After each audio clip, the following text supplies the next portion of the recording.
הביא את זה הרב הקדוש רבנו אהרון רטה בשומרי אמונים,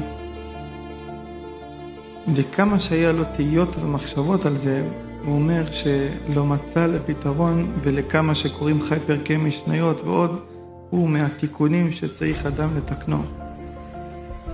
הוא עבר המון ביזיונות, המון מחלוקות, המון שפיכות דמים, ולילה לפני הסתלקות שלו בחי בתשרי, עכשיו בזמן הזה, בחי בתשרי, הוא היה לבדו על המיטה גוסס, והיו נמצאים לידו רק 1-2 מתלמידיו, ובקושי בשעת יציאת נשמתו היו מעניין, ולאחר מכן באו העם הגדול וליוו אותו לבית עולמו.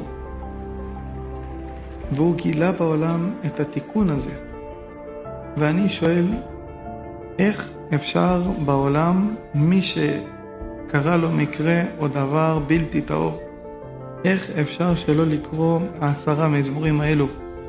וחשוב מאוד שיהיה לאדם קשר ב10 מיני נגינה האלו בשביל לקורם וכשתתקבל התפילה.